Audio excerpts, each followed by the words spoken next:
Hello, good morning. Do you know, I think it might be the first morning of spring, well, certainly for me anyway.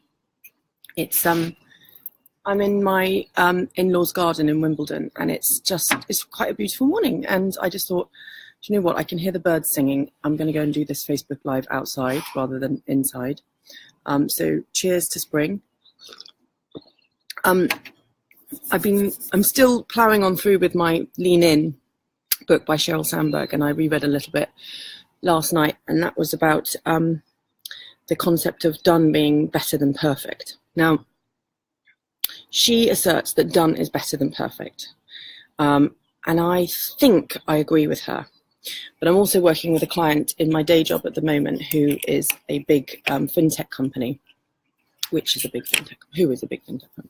Anyway, the point is, you know, they're producing an app for their client base, and actually you really do need to do the research on these things, you know, because you can rush it and you can pull out the end product or what you visualize the end product to be, but if you don't do the research and you don't get the groundwork right, actually you end up creating a product that nobody wants, or spending an enormous amount of money on a product that nobody wants, and that potentially is just a huge waste of time.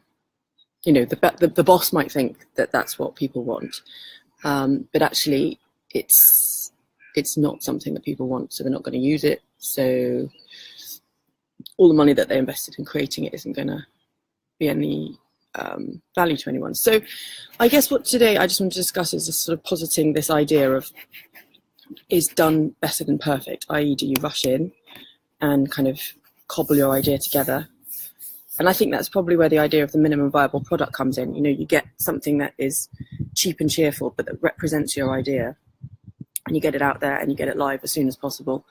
You know, and that could relate to any context, really. I guess it's like a book. If you're trying to write a book, which I am at the moment, by the way, you know, just get it all down on paper and then spend time going back and revising the content and dotting the I's, crossing the T's, putting a red line through a whole bunch of stuff.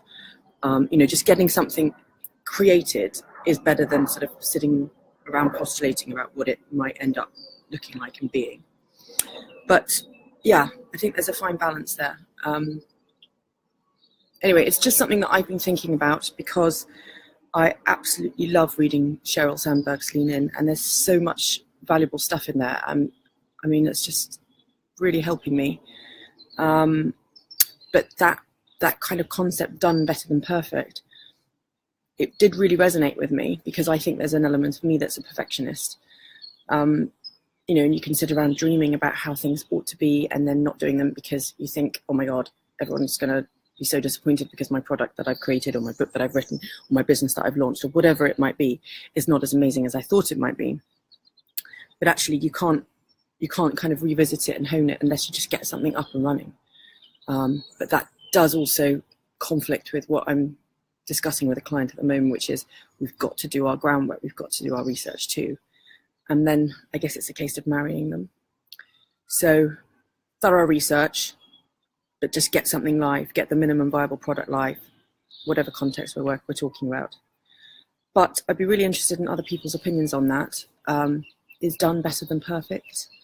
You know, how done should something be? And yeah, it's really sunny today. I just feel like the sun is coming. It's so exciting. No more snow for a while, I hope. And I'll leave you all be. Have a great day, everyone. And yeah, is done better than perfect? I don't know. I think it is in this context, but really appreciate your thoughts on that. Okay, have a super day. Bye.